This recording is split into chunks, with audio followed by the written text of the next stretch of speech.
Vamos a dar apertura al primer seminario de formación de estudiantes del área de Derecho Internacional Público. El tema que vamos a tratar hoy va a ser el control de convencionalidad en el caso entre México y Colombia. Como conferencistas tenemos al doctor Arsenio Velandia y al doctor Alfredo Castellanos. El doctor Arsenio Velandia es abogado de la Universidad de Colombia, docente universitario en pregrado, posgrado y maestría. Actualmente es docente encargado del área de Derecho Internacional Público de la universidad. Es especialista en instituciones jurídico-políticas de Derecho Internacional Público de la Universidad Nacional de Colombia. Es investigación criminal, Escuela Nacional de Policía General Francisco de Paula Santander, especialista en Derechos Humanos y Derecho Internacional Humanitario en la Universidad Externado de Colombia. También es especialista en Pedagogía y Docencia Universitaria de la Universidad de la Gran Colombia. Cursó sus estudios de maestría en la Universidad de Lomas de Zamora, en Buenos Aires, Argentina. Actualmente está cursando el doctorado en la misma universidad, en la Universidad de Lomas de Zamora de Argentina. Ha realizado varias publicaciones, entre ellas las Relaciones Internacionales, Manual de Derecho Internacional Público, Justicia Nacional o Jurisdicción Interamericana, el control de convencionalidad y su relación con el bloque de constitucionalidad, Asuntos de Derecho Internacional Público, Ensayos seleccionados, Derecho Internacional Humanitario, la regla de los conflictos armados, aplicación de los diferentes actores del conflicto armado colombiano, le han dado al conflicto el principio de limitación en cuanto a los medios de guerra durante el periodo comprendido entre los años 2002 y 2006. Estudios jurídicos 1. Aplicación del principio de limitación en el conflicto armado colombiano. Artículo científico de la Universidad de la Gran Colombia. Revista Procurando. Número 45, junio de 2006. El Derecho Internacional Humanitario y el conflicto armado colombiano. Revista SCAN, edición 123, de junio del 2009. El principio de distinción en el derecho a los conflictos armados. Artículo científico. Damos la bienvenida al doctor Arsenio Velandia. Bueno, buenas noches. El tema que nos ocupa es un tema muy interesante y de mucha actualidad. Esta conferencia que vamos a dar a dos manos con el doctor Alfredo Castellanos, que es egresado de esta universidad también y es profesor auxiliar, está programada en el plan de formación a alumnos desde el principio de semestre. Vamos a tratar el control de convencionalidad de manera general y a mirarlo desde el caso colombiano, la perspectiva colombiana, y luego vamos a mirarlo desde una visión comparada con el derecho constitucional mexicano.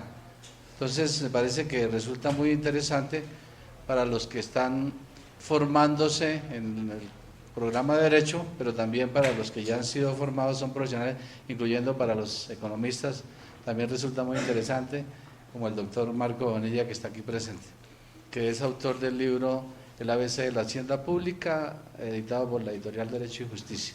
Entonces, que también resulta un texto muy interesante. Vamos a plantear primero lo siguiente.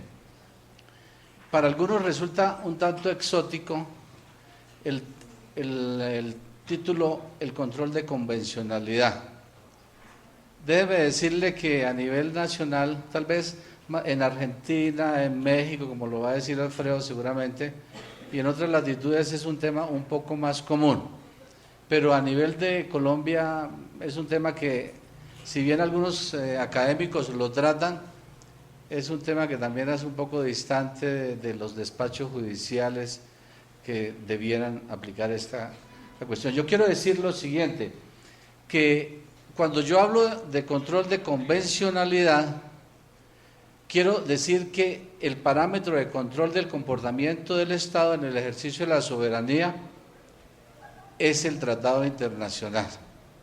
Ustedes dirán, bueno, hay un profesor que es el doctor Fernando Navas, que es muy querido compañero nuestro, y él habla al referirse al tema de los tratados internacionales y la obligatoriedad de los mismos, incluyendo los de derechos humanos, él plantea que esto podría ser un desconocimiento de la soberanía de los estados, que un tribunal internacional pueda imponer decisiones o pueda proferir decisiones vinculantes contra ciertos estados. ¿Cómo lo explicamos nosotros? Si bien la Carta de San Francisco del año 45, que fue la que creó la Organización de Naciones Unidas, fija en sus principios la autonomía de los estados, la libre determinación de los pueblos y la no injerencia en los asuntos internos de los estados.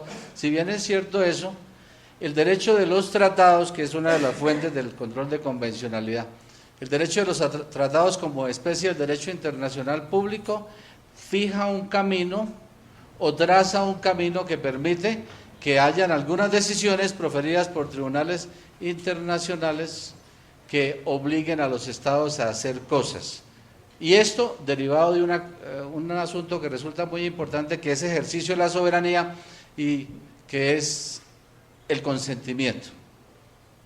Cuando nosotros hablamos de consentimiento, estamos diciendo que es la puerta que existe de unión de los principios de la Carta de San Francisco y de los principios del derecho de los tratados. De los principios de la Carta de San Francisco y el derecho convencional. ¿Qué quiere decir eso? Uno de los principios que involucra el otorgamiento del consentimiento es uno que en latín habla del ex consensum advenit vinculum. Esto quiere decir que si no se ha dado el consentimiento, parafraseado, si no se ha dado el consentimiento, no surge la obligación de cumplir. Nos llevaría esto a afirmar lo siguiente: si no se ha dado el consentimiento, siguen vigentes los principios de la Carta de San Francisco, que dice no hay injerencia en los asuntos internos de los estados, los pueblos siguen teniendo derecho a su libre determinación y los pueblos son soberanos. Eso seguiría vigente, pero al otorgar el consentimiento frente a un compromiso internacional como un tratado internacional ya escrito, conforme a la Convención de Viena del 69 o la de 1986, ya el Estado en ejercicio de la soberanía se somete a un régimen especial. Quiere decir que en materia de derechos humanos, cuando el Estado consiente, exterioriza su voluntad de comprometerse en esos derechos humanos consagrados en un pacto internacional, y este pacto entra en vigor según las condiciones que fija el mismo pacto, este le obliga. Y surge desde el derecho de los tratados una regla que para todos nos es conocida, y es la regla pacta sunt servanda. ¿Qué indica eso? Lo pactado debe cumplirse. Es decir, en la medida que el tratado entre en vigor, si di el consentimiento, debo cumplir y debo hacerlo de buena fe. En mi criterio, desde la perspectiva internacional, del derecho internacional público, estos principios dan fundamento al control de convencionalidad. Quiere decir esto, recapitulando, que el control de convencionalidad no es una arbitrariedad, sino que surge por el consentimiento, la voluntad exteriorizada de los estados de comprometerse en la garantía de unos derechos humanos. Sería en materia de derecho convencional. ¿Qué indicaría eso? Que los operadores jurídicos, que todos los que representan el Estado al tomar decisiones en materia de derechos humanos, cuando van a proferir sus decisiones deben observar lo que se ha llamado, deben ejercer lo que se ha llamado un control de convencionalidad.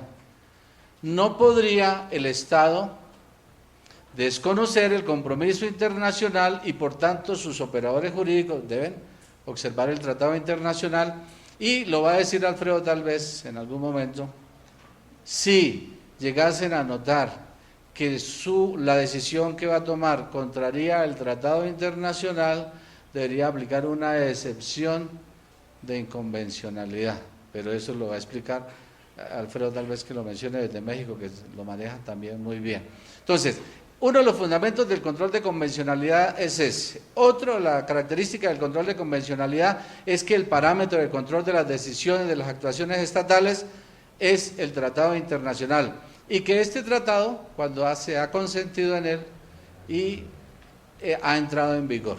Ustedes ya saben cómo entra en vigor un tratado, cumpliéndose las condiciones que los estados han pactado en el mismo tratado, y si no lo han dicho, subsidiariamente se debe acudir a las convenciones de Viena. Si es un tratado entre estados, pues será la del 69, y si es un tratado entre estados y organizaciones internacionales o entre organizaciones internacionales, será la Convención de Viena de 1986. No tengo sino 20 minutos, entonces me toca correr. ¿Qué pasa con el caso específico de Colombia? ¿Cómo opera el control de convencionalidad en el caso colombiano? Yo quiero decirles que existe un control de convencionalidad que es internacional, el que hace el control, el que hace el Tribunal Internacional, y un control de convencionalidad que es doméstico o interno a los estados. ¿Cuándo el control de convencionalidad es doméstico o interno a los estados? Y tengo que hablar aquí del tema de la incorporación del tratado y del bloque de constitucionalidad frente a tratados internacionales. Ustedes saben que el artículo 93 constitucional ha previsto una parte del bloque de constitucionalidad. No es todo el bloque, pero hay una parte del bloque consagrada en el artículo 93 constitucional. Ese artículo 93 constitucional dice, parafraseado, lo siguiente: que los tratados de derechos humanos que han sido ratificados por el Estado colombiano y que esos derechos no puedan ser limitados en estados de excepción, sirven de criterio interpretativo o interpretador de los derechos y garantías constitucionales. ¿Cómo se le ha llamado eso? Bloque de constitucionalidad.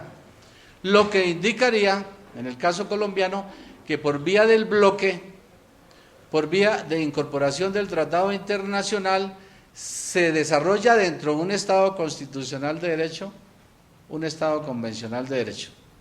Resulta un poco de pronto confuso para el que no maneje la temática, pero voy a tratar de explicarlo muy sucintamente. Cuando el Tratado de Derechos Humanos, que ha sido ratificado por Colombia, ahí habla por el Congreso, me parece que no es técnico, el que ratifica los tratados es el presidente de la República, pero una vez ratificado y que contenga derechos que no puedan ser limitados en estado de excepción, una vez ocurra eso, esto pasa a ser parte de la Constitución política.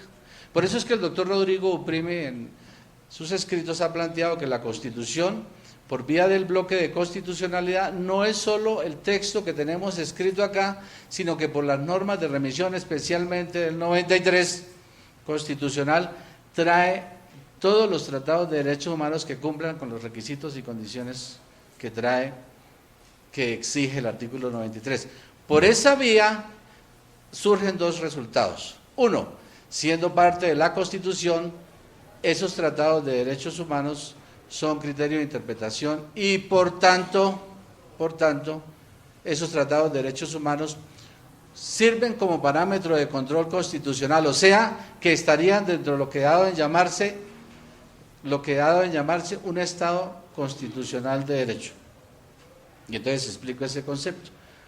Cuando nosotros en la doctrina hablamos de un Estado constitucional de derecho, decimos entonces, el Estado constitucional de derecho se funda en un concepto clásico que viene desde antes del juez Marshall, en su famosa sentencia Marbury versus Madison, que dice que la Constitución es norma de normas, que la Constitución es norma suprema y que por tanto, en caso de contradicción entre una norma de inferior categoría y la Constitución, pues debe primar la norma constitucional. Y a la Corte Constitucional, en el artículo 241, se le confió la guarda de la supremacía y la integridad de la Constitución. Entonces, cuando nosotros hablamos de un Estado constitucional de derecho, decimos el parámetro de control de la actuación del Estado y de los servidores públicos está supeditado a la Constitución política, porque ella es ¿qué? Norma suprema. Y entonces valdría la pena que nos preguntáramos allí un poquito, ¿por qué la Constitución es norma suprema? ¿Por qué la Constitución está por encima de cualquier otra norma a nivel interno? Y también deberíamos preguntarnos por qué, si es que la Constitución está por encima del tratado o el tratado por encima de la Constitución y demás. Eso generaría muchas discusiones.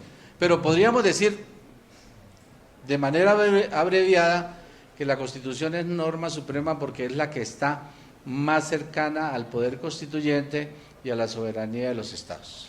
O sea que si usted analiza la norma común y corriente, la norma legal, la ley, esa norma es después de la Constitución y a partir de la Constitución. Pero la Constitución tiene fundamento en lo que ha dado en llamarse el poder constituyente, y este poder constituyente pues tiene su base, su razón de ser en una cosa que llama la soberanía. Y en el principio de la Carta de San Francisco, que dice que los pueblos tienen derecho a su libre determinación y por tanto los pueblos pueden darse el régimen jurídico que ellos consideren. Entonces, si eso es así, está claro de por qué Marshall, Hamilton y los constituyentes del año 91 en el artículo 4 dijeron que la Constitución era norma suprema, norma de normas, y que en caso de contradicción entre normas de inferior categoría y la Constitución, pues debía primar la Constitución. Eso es claro. ¿Qué pasa con el control de convencionalidad y el control constitucional? Derivado de la supremacía de la Constitución, cuando una norma resulta visiblemente contraria a la Constitución, puede ejercerse un control difuso de constitucionalidad por los operadores jurídicos, ustedes lo saben, siempre que no haya habido un control concentrado de la Corte Constitucional. Si existe el control concentrado, por supuesto que el operador jurídico no puede hacer el control difuso. Y frente al control concentrado que es de la Corte, está claro que los tratados internacionales, antes de ser ratificados, según la Constitución del 91, artículo 241, numeral 10, deben pasar por un control concentrado, previo, automático e integral. Lo que quiere decir que cuando el presidente de la República decide ratificar un tratado internacional, él ya ha pasado por el sedazo del control constitucional y se entiende que no hay ninguna contradicción entre el tratado, la ley aprobatoria y la Constitución. Y entonces pasa a reunir las características, en el caso de tratados de derechos humanos, pasa a reunir las características del artículo 93 constitucional. Ha sido ratificado por el Congreso, que en el caso nuestro es el presidente de la República, es de derechos humanos y no puede ser limitado en estados de excepción. Y entonces en el caso colombiano ocurre algo particular, concurren un control de convencionalidad y un control de constitucionalidad que se fusionan. Y no podría un operador jurídico, al aplicar la norma jurídica en el caso particular, aplicar un control de convencionalidad saliéndose de un control de constitucionalidad. ¿Por qué? Porque el Tratado Internacional de Derechos Humanos, que reúne esos requisitos y que ha sido ratificado y que previamente ha tenido el control de constitucionalidad, es que Constitución política. Entonces, lo que yo he afirmado en los textos que he publicado es que en Colombia, cuando se ejerce control constitucional, igualmente se hace control convencional. ¿Cuál es el problema? ¿Qué problema se suscitaría que generaría alguna discusión mayor? ¿Qué ocurriría en el caso colombiano si, siendo el tratado internacional constitucional, habiendo pasado por el sedazo del control de constitucionalidad, siendo constitucional, hubiese una mutación, una innovación de la Constitución, sustitución constitucional o una derogatoria de la Constitución? Y que en esa derogatoria de la Constitución o en esa sustitución constitucional apareciese una norma que resultase contradiciendo el tratado internacional. Y entonces se pregunta uno, ¿qué prima? ¿La Constitución por vía del Estado constitucional de derecho o prima el tratado internacional por vía del control de convencionalidad? ¿Qué podría hacer el operador jurídico? Y entonces uno diría, bueno, ¿qué diría un economista? ¿Qué diría un constitucionalista? ¿Qué diría un internacionalista?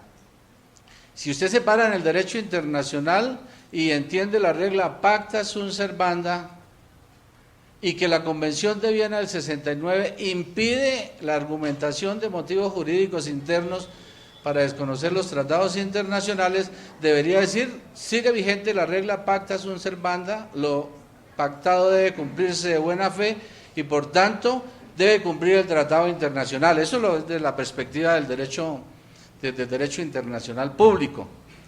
Y mientras tanto, ¿qué?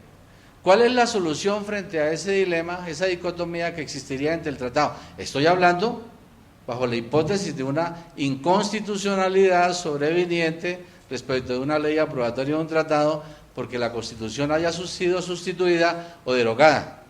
¿Cuál sería la solución?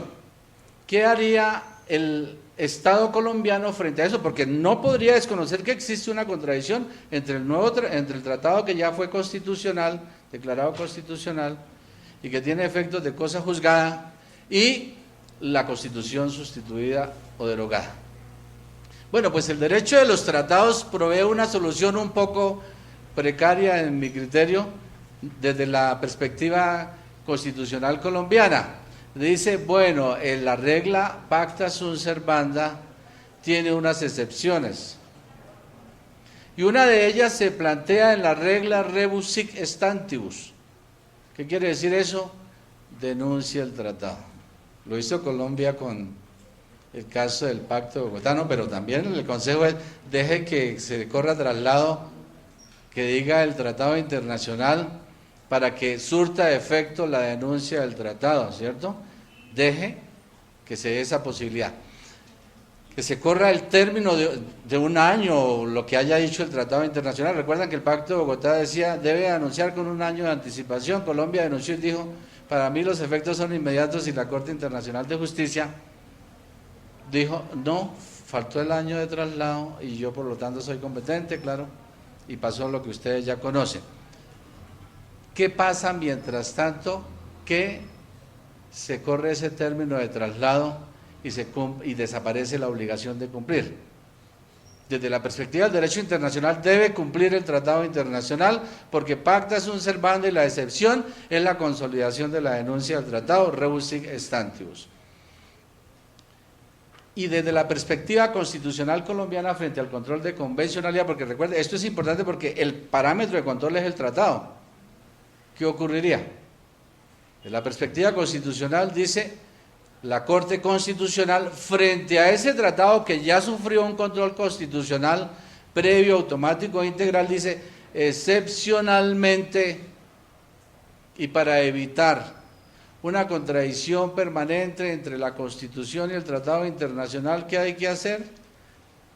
Presentar demanda de inconstitucionalidad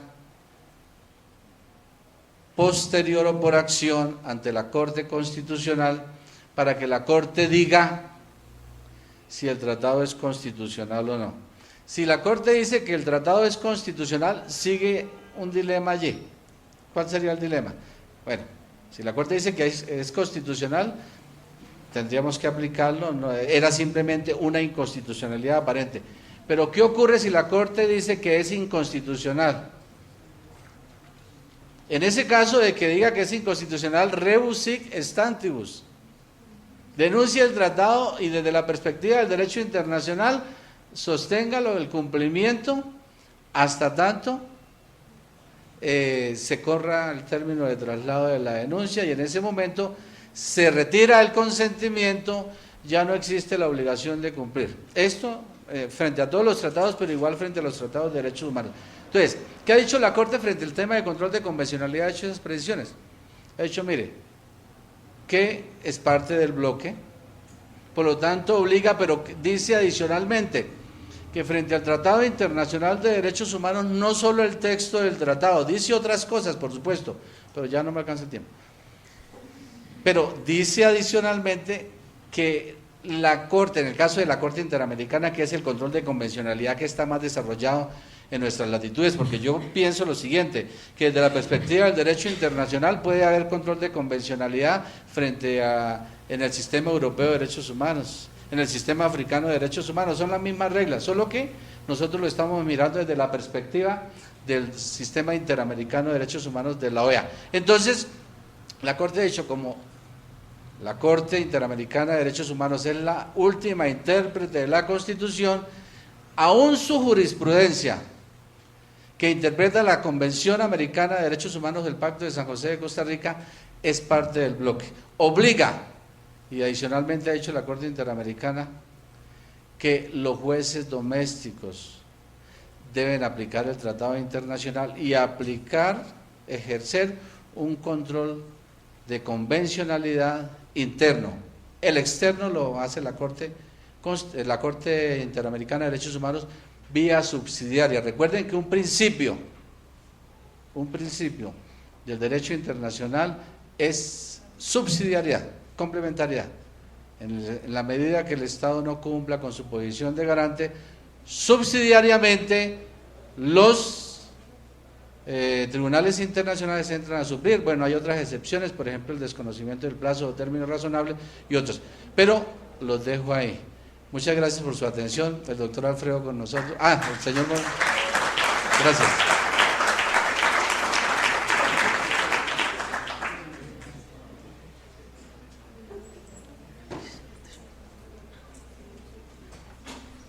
Bien, continuando con este espacio académico, vamos a dar la bienvenida al doctor Luis Alfredo Castellanos.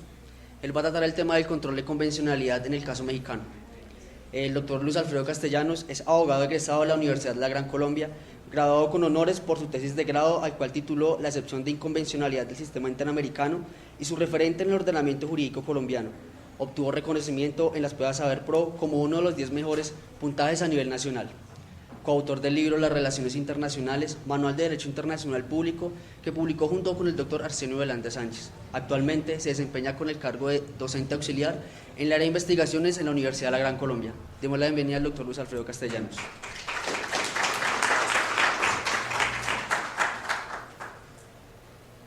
Buenas tardes, ¿cómo están?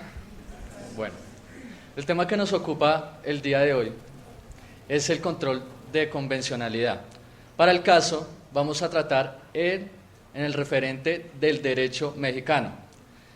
Pues el ordenamiento jurídico mexicano, a partir de la reforma del 2011, que fue una reforma constitucional muy importante, se acercó mucho a lo que entendemos por control de convencionalidad, por lo menos aquí en el ordenamiento jurídico colombiano.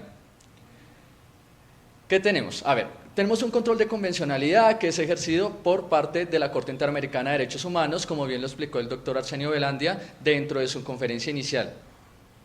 El control concentrado es ejercido por este tribunal y el control difuso es ejercido por los estados que han aceptado su competencia, su jurisdicción contenciosa,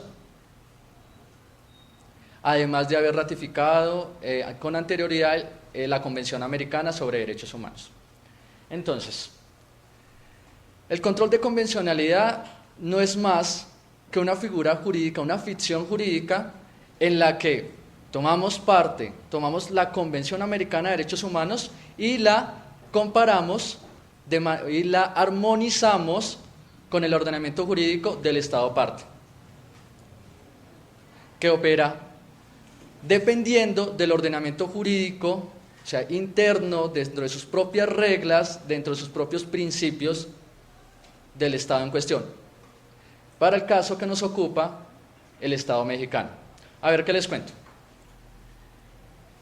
Dentro de la Convención Americana aparece ese artículo segundo que es muy importante porque, y lo voy a leer, que es si deber de adoptar disposiciones del derecho interno. Si el ejercicio de los derechos y libertades mencionados en el artículo primero no estuvieran ya garantizados por disposiciones legislativas o de otro carácter, los estados parte se comprometen a adoptar, con arreglo a sus procedimientos constitucionales y a las disposiciones de esta convención, las medidas legislativas o de otro carácter que fueren necesarias para hacer efectivos tales derechos y libertades.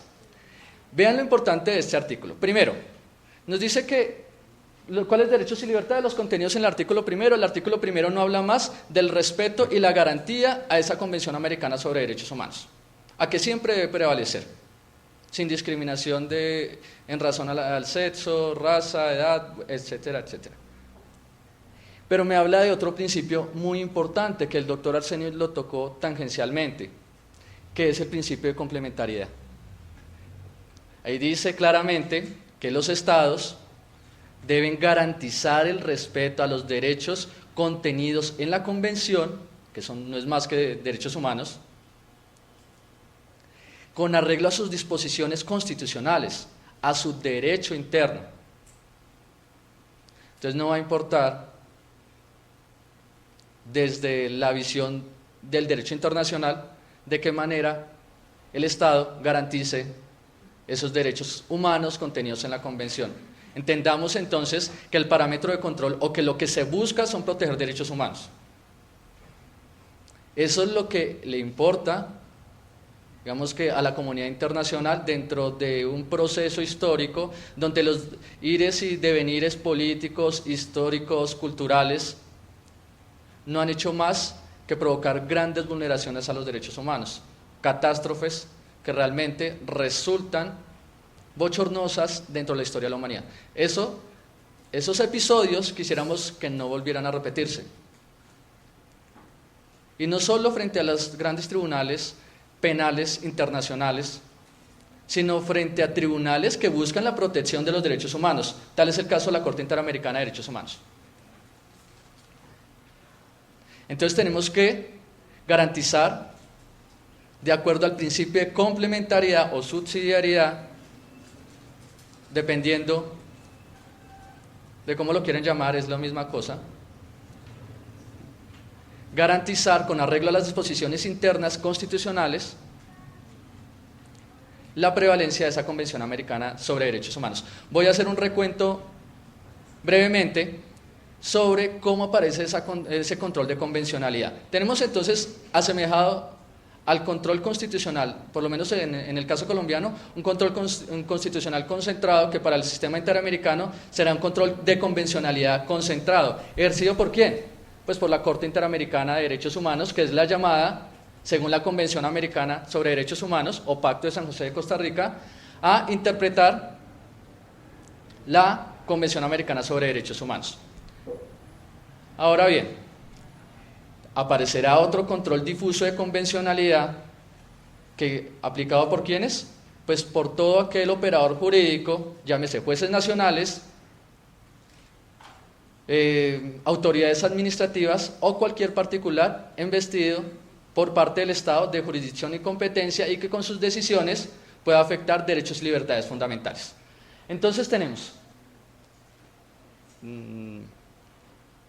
bueno, antes por favor, tenemos que dentro del control de convencionalidad, que el control de convencionalidad aparece a través de las decisiones proferidas por la Corte Interamericana de Derechos Humanos. ¿Quién más, sino la llamada a proteger y a interpretar la Convención Americana, podría haber creado tal figura jurídica? ¿Y aparece cómo? Aparece desde una serie de votos concurrentes del juez de la Corte Interamericana de Derechos Humanos, Sergio García Ramírez, a partir en el año 2003, en los casos Mirna Machan y caso Tibi versus Ecuador, este último, 2003 y 2004 respectivamente. Son muy importantes estos casos. Para mí, en mi concepto, sin desconocer la importancia de los otros casos como Almonacid Arrellanos o el más reciente o el más trascendental en la opinión de muchos respecto al control de convencionalidad, que es el caso Hellman versus Uruguay en el 2011, para mí estos dos primeros determinan la esencia completa de lo que es el control de convencionalidad. Y es que, ¿qué nos dice, parafraseando en este caso, al juez de la Corte Interamericana, el juez Sergio García Ramírez? ¿Qué nos dice? Que el Estado debe garantizar el respeto por los derechos humanos contenidos en la Convención Americana sobre Derechos Humanos, porque es que el Estado cuando se compromete en conjunto. No podemos decir que el Estado se compromete una parte de forma fraccionada, donde solo el legislador o solo el órgano judicial va a respetar ese Tratado de Derechos Humanos, es completo. Por tal, el legislador en su función de hacer leyes,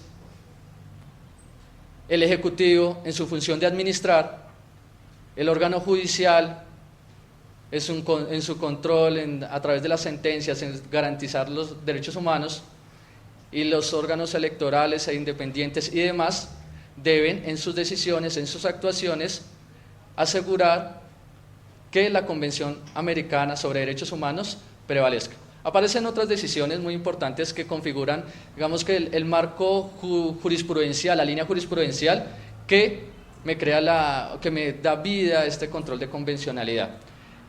Caso Almonacía Rellanos, importantísimo, trabajadores cesados del Congreso versus Perú, caso Radilla Pacheco versus México, que asienta una de las posiciones más importantes frente al control de convencionalidad para el caso mexicano.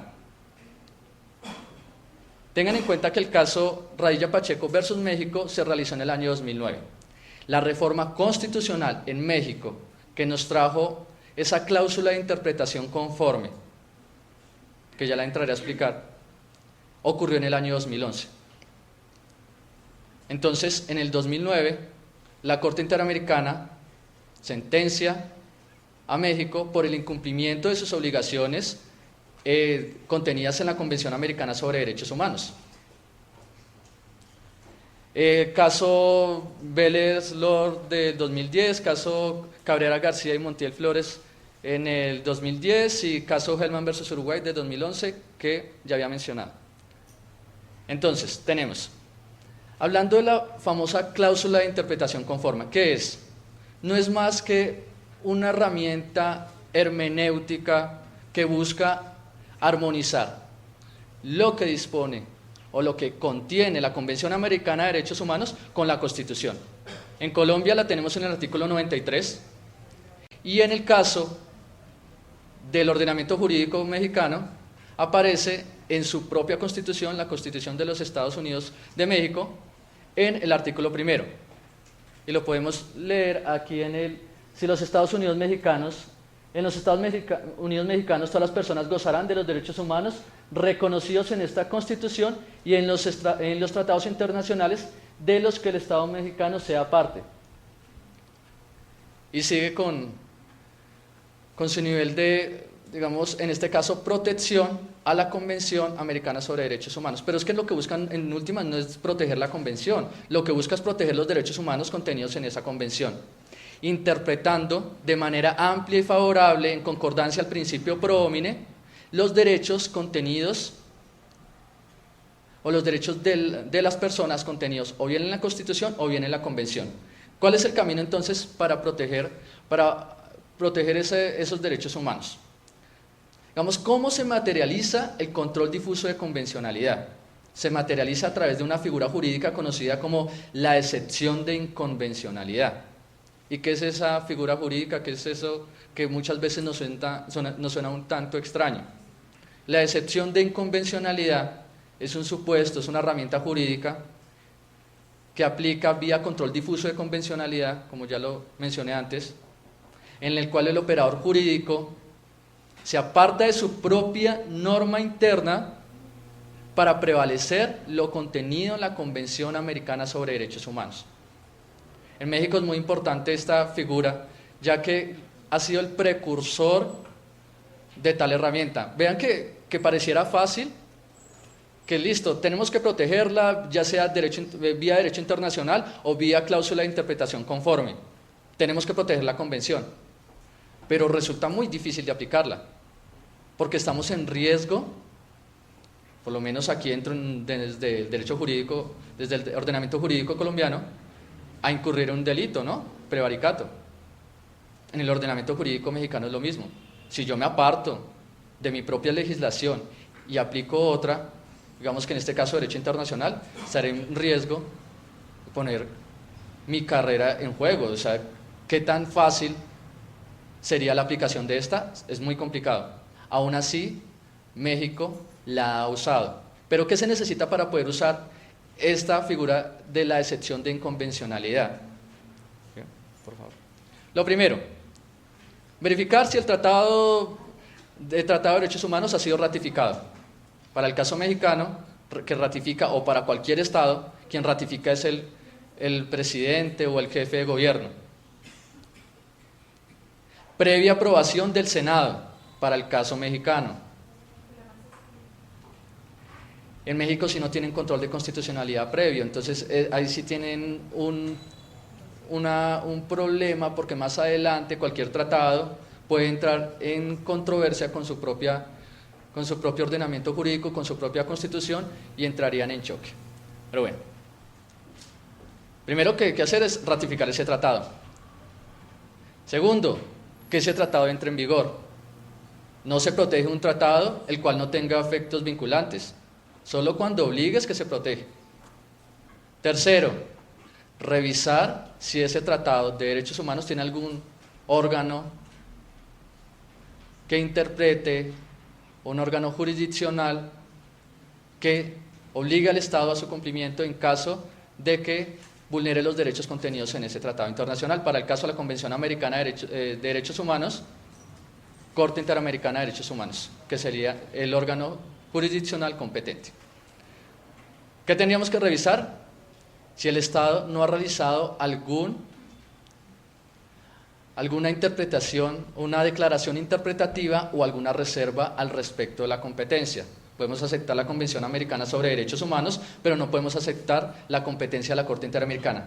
Perfectamente, dentro del Sistema Interamericano de Derechos Humanos, se permite a los Estados aceptar o introducirse de esa manera que en todo caso resulta condicionada. Y en mi parecer, no quita la obligación de los Estados en respetar la Convención Americana sobre Derechos Humanos. Igual la aceptó y no necesita un órgano, un tribunal que lo esté presionando para que cumpla. Es que los derechos humanos no es de si por favor, no es de si quiere el Estado, es que es una obligación internacional. Y vemos la historia que quienes la han incumplido ha traído efectos gravísimos sobre, bueno, ustedes ya conocen. ¿Cuál es la siguiente característica para poder aplicar ese control difuso de convencionalidad materializado en la excepción de inconvencionalidad? Que el Estado parte aplique su propia constitución, su propio ordenamiento jurídico, que es lo que mencionábamos al principio en el artículo 2 de la Convención Americana. Los Estados son soberanos,